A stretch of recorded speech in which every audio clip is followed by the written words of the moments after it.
What is up, Packers fans? No suspense needed. I am Ross Uglem. He is Jake Stack. We are brought to you by Brewski Light Lager from Badger State Brewing, just minutes away from beautiful Lambeau Field. And today we are going to kick off our positional previews with one position that I think the Packers are looking at potentially even in round one. Now, that could be viewed, I guess, as upsetting to some or disappointing. Green Bay having Rashawn Gary on a long-term deal and spending the 12th or 13th overall pick on Lucas Van Ness just 2 drafts ago. You'd hope edge wasn't an issue. You'd hope edge wasn't a need, especially with kind of the emergence of Kingsley Enagbare, the emergence of Brenton Cox. You would hope that Lucas Van Ness and Rashawn Gary would be the edges of the future. I'm not sure that the Packers feel that way. I'm not sure that they should. What do we think the need level is here, Jacob Morley, for the Green Bay Packers on the edge? Well, I think you look at what the Eagles just did in the Super Bowl, and I think that's going to be on the tip of everyone's tongue when you're talking about pass rushers. You never can have enough. I think that's the way Green Bay has operated under Gutekunst since he's been here. You look at Zadarius Smith, Preston Smith, top 10 pick, top 12 pick, or whatever it was on Rashawn Gary. That's a lot of resources pooled into that position. So what makes you think? I mean, if you break it down, Zadarius Smith and Preston Smith, that's a better top 2 than what they have right now currently. Yes. And they took a guy high in Rashawn. They took a guy high in LVN, and I think they hope that he still develops. I think we're kind of staring in the face with LVN. Is he just going to be a good player? I don't think he's going to suck. I don't think he's just going to flat be bad. But we are kind of starting to be like, all right, it's been 2 years. Seen some flashes. Goody put his nuts on the table at the combine, though. What? I said Goody put his nuts on the table at the combine. And honest, well, they fired his coach too. So right, yes. So I think this is kind of this is time for LVN to put his nuts on the table and develop, and be the guy they expected him to be when they drafted him. I think he can be. But even if he does, even if he turns into an all-pro player, they would not regret taking a good edge rusher in round 1 that can get to the quarterback. There's no regret ever. If you got 3 of those guys, you got 0 of those guys. If you got 5 of those guys, give me 1 more. So you keep taking them. You keep taking bites at the apple with that.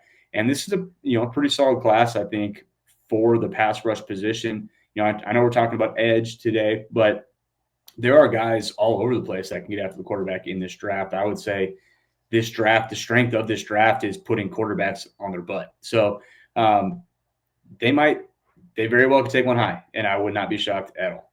It's good need to have, because Green Bay has the need, and it's a good draft for that. Talk to us about your tiers. You're going to do some longer form work on that. I think here even on the daily drafter or on the Pack-A-Day podcast space. But as a part of these positional previews, what makes a tier 1, right? What does Green Bay like? What about what they like upsets me? What do the Packers like in their edge defenders? I mean, without giving away too much, they like guys that there's a certain height they want you to be at. They don't really like the shorts. They don't like the short guys at edge. They don't like the light guys at edge either. So you need to be, you need to hit a certain height threshold. You need to hit a certain density threshold. And then arm length is a pretty reoccurring theme with these guys. Yeah. If you got short arms, Green Bay probably is not interested in you. And then broad jump. Broad jump is big, I think, for this position. And you talk about like, hey, if you've got that size, that density, the arm length, and then if you can show me how explosive you are, I think that is a pretty good recipe for pass rushers. And Green Bay's kind of stuck to that really for a long, long time. Like Aaron Campman would have been a tier 1 Packer. Sure. With the way he tested. So even going way back to then. And so I think that's what you're going to be looking for in this. And the good news is there are a lot of guys in this year's class that are either going to be tier 1 or tier 2. And tier 1 is like boom, boom, boom, perfect fit across the board. Tier 2, like LVN was tier 2 because they want you to get to like a certain percentile for your broad jump, or at least that's what we've whittled it down to. We could be off, I don't know, but it's in that range.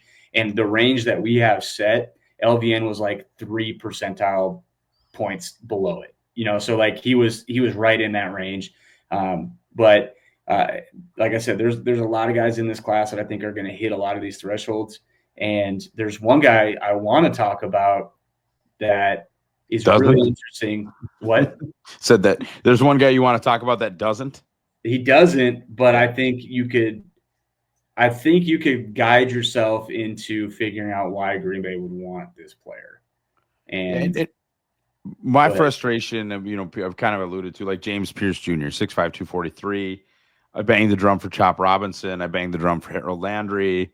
I'm sure there's guys that I've forgotten about, but these smaller, quicker, get there faster type edge rushers, guys with bend, guys with corner turners, right? Like not always the run through your facers. Green Bay likes to run through your facers. Brian Burns versus Rashawn Gary. 100%. Both tier 1 guys. James Pierce Jr., 6'5", 243. Mike Green, 6'4", 248. Like, right, those are the guys that they're not looking for. And then you want to talk about Donovan Ezeiruaku, who is a Boston College Eagle and played for Packers defensive coordinator Jeff Hafley. Now, is Haf going to be able to talk Brian into that on the edge? Is he going to have to play some odd front, right? So some 4-3 under, because they're not going back to a true Okie 3-4 front. They're not going to do that unless they want some versatility. They still have the pieces to switch back and forth, if they would want to. But you can run over and under fronts as kind of a odd front, right? Like you don't always have to be in 4 down. I would say Green Bay was almost exclusively in 4 down last year, as far as they weren't really walking up Quay. They weren't really walking up McDuffie. They certainly weren't going to walk up Edrin Cooper at 229 pounds or whatever he is. You wonder if they would want a little bit more versatility with the opportunity to maybe take somebody that, as I mentioned, Haf knows really well. Speaking of guys that Hafley knows really well, one of them got paid recently in Green Bay, Isaiah McDuffie. Yes. Someone that, some people – I think that deal's fine. Honestly, I think he's a very fine player, and that's what he is worth. But there are people that would say, well, why don't just go draft someone? You can find an Isaiah. You can get that for $500,000 in the 5th round. Yeah. You might be right. Yeah. You might be right. But what that leads me to believe is Jeff Hafley does have some pull. I think, Isaiah McDuffie is a Boston College guy. I don't know if that makes a ton of a difference at all, but I know Hafley likes him, and I know that he goes out there and does what he asks him to do, and that's valuable to him. So I think that sets the floor for the linebacker room. Yeah, and that's fine. Like if Isaiah McDuffie is your 4th, 5th linebacker, like you could be in a lot worse spots. Now, if he's starting, you could get better. And that's why we're going to talk about like Ezeiruaku, who could he play some Sam for you? Could Hafley convince Goody and Matt, like, hey, if you give me this guy, we're going to be able to do X, Y, Z. I know it's against our outliers, but he is not an outlier as far in the terms of, is he going to be good or not? There are plenty of good players in the NFL that have his makeup, his athletic profile. And so can Jeff convince these guys? And the point I'm trying to get to as well is, if they say no, say these 2 words: Clay Matthews. Why was he a Packer? And I get it. They played in an odd front when they took Clay. They needed more of a 3-4 outside backer. But if you remember when Clay Matthews came out of USC, a lot of people thought, could this guy just be a Sam? Could he be a Sam off-ball linebacker?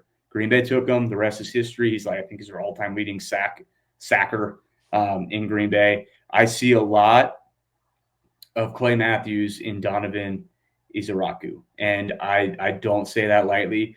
And what I mean is, when you turn on the tape with Clay, he was I mean, he was insane. He was an insane man on the football field, but he also was a freak athlete.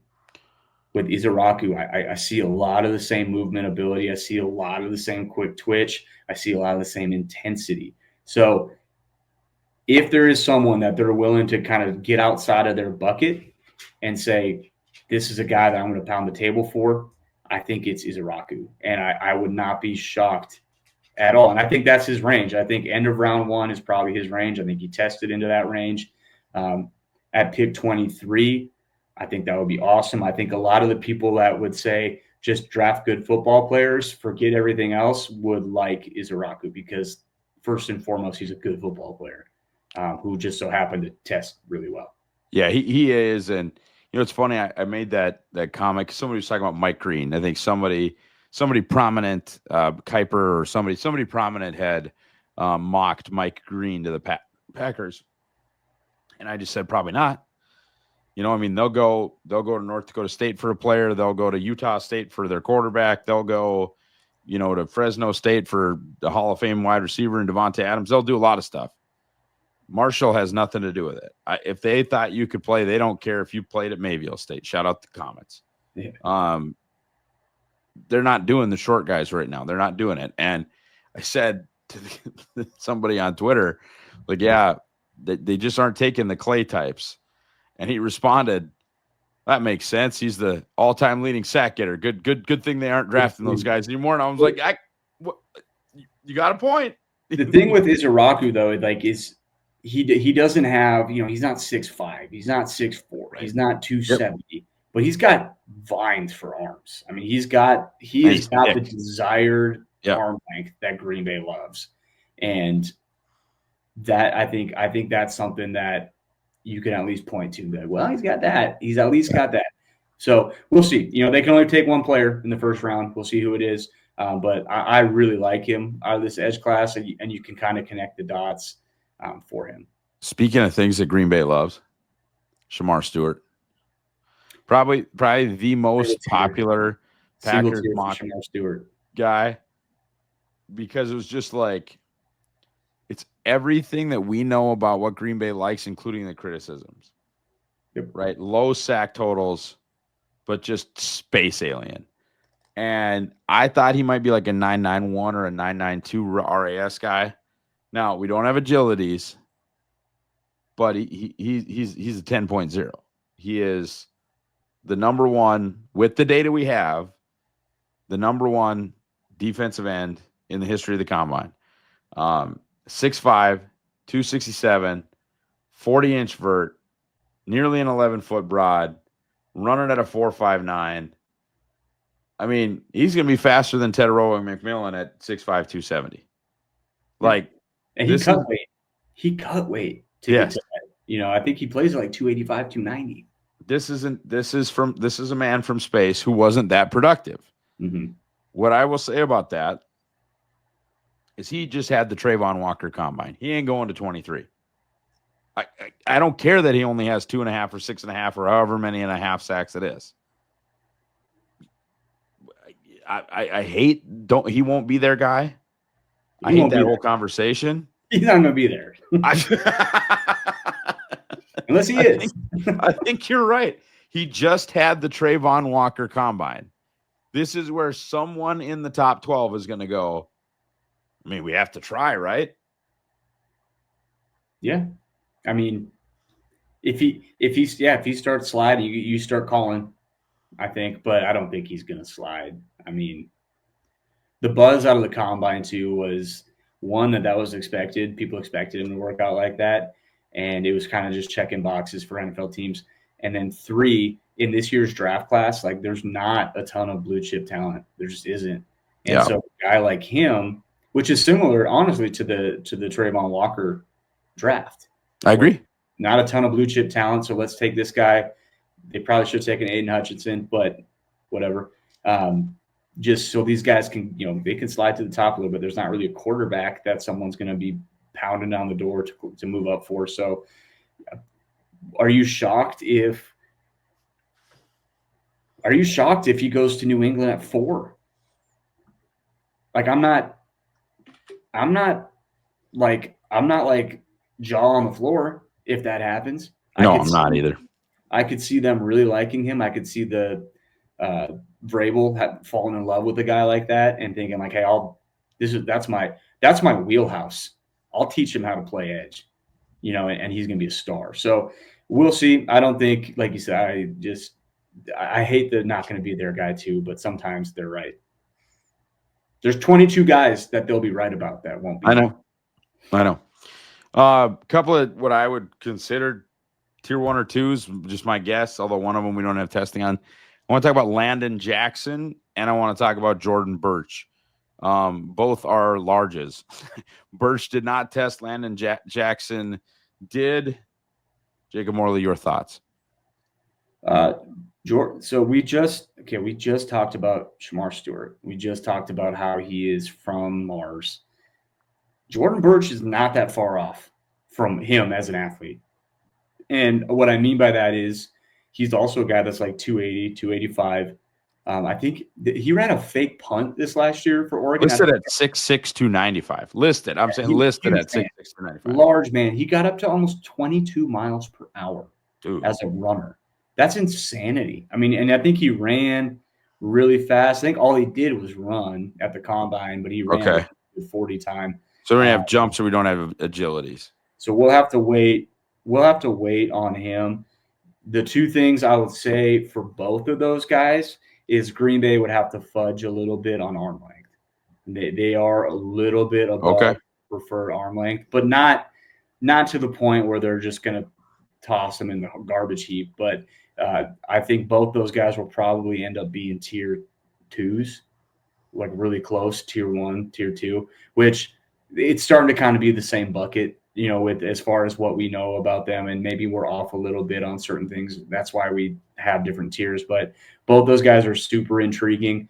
I think if you to say, hey, would you rather have Shamar Stewart if he fell to 23? Would you rather have him in round 1, or would you rather take Jordan Burch in round 2 or 3? I would take Burch because, like I said, I don't think they're that far apart as far as athletes. I think Stewart is obviously a better prospect and is going to go higher, but I don't think he's that much better. And I think if both of them hit their ceiling, I think they're both all pros. And so at that point, what are you really splitting hairs about? So, and I know that's a little bit kind of a wild take, but I really like Jordan Burch. I really like the tape. I really like the athleticism. I like the size. I think he would be just a phenomenal pick for Green Bay to just come in. And with him, you don't have to, like we just got done talking about Ezeiruaku. And you kind of have to imagine how they're going to use him on defense. You kind of have to think about it. You don't have to think about Jordan Burch, you don't have to think about Landon Jackson. Like, they are 4-3 ends. You stick them in there, put your hand in the dirt. That's what you're going to do. And sometimes, the more simple, the better. And I think that their path to success in Green Bay, both those guys, is pretty straight.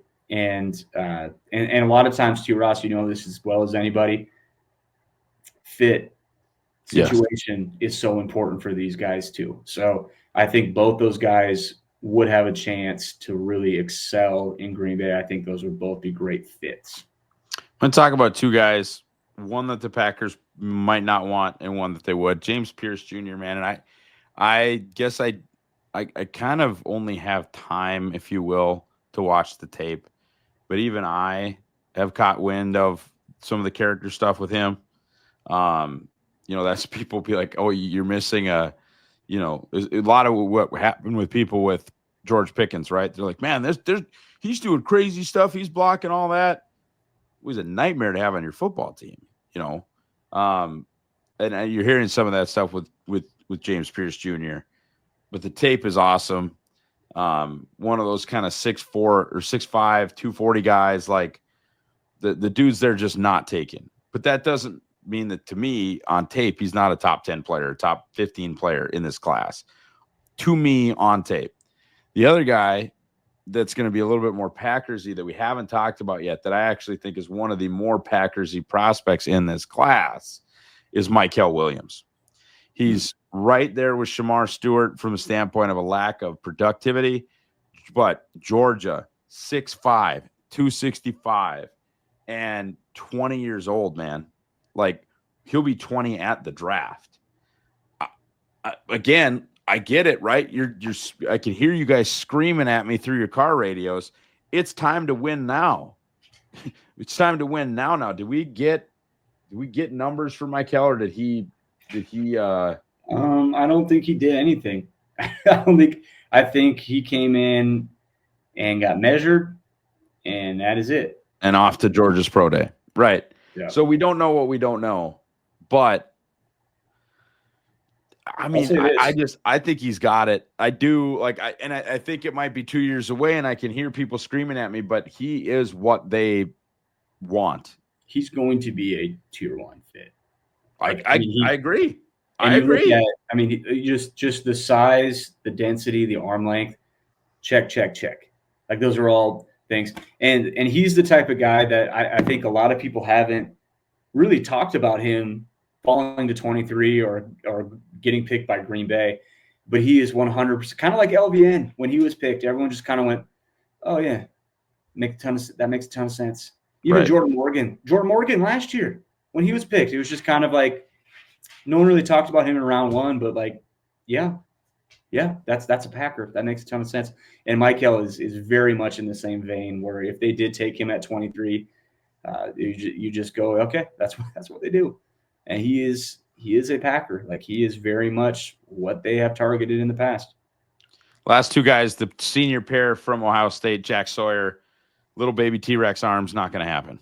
It just isn't going to happen. Then JTT, maybe. Yeah, from the island of Samoa, Tuimalau. I think he could. 6'5", 270. Long enough arms. I think he could. I think what I'll say about this class is I think you've got 2 real lottery tickets in Mikel and Shamar. Abdu Carter is just unbelievable. He's not going to be a Packer. I think James Pierce has a chance. But I think there's a lot of, like, starters. And I say that with respect. I think there's a lot of starters. I think, like, Scorton is probably a starter.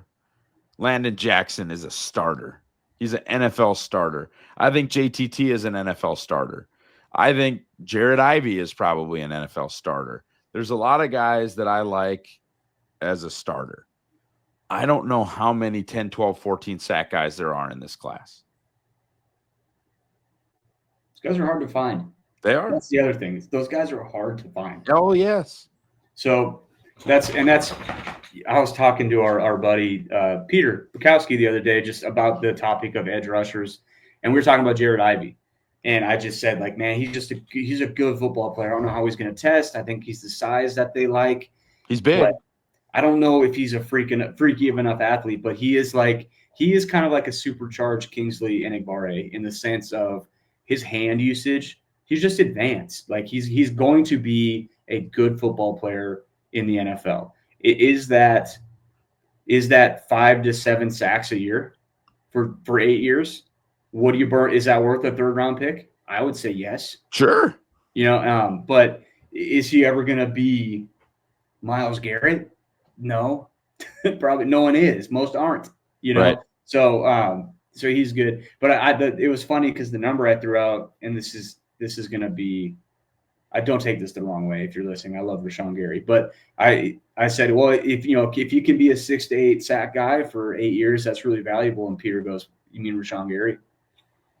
It's like, ooh, yeah, kind of. But again, that's valuable. That's a good player. Nope. I agree. All right, that'll do it for our edge positional preview. For Jacob Morley, I am Ross Uglem. Drink, brewski. Buy the Green Bay Draft Guide powered by Packer Report. Promo code DAILY for $1 off. Subscribe to the Pack-A-Day Podcast YouTube channel. And have a great rest of your week, everybody, and go Pack Go.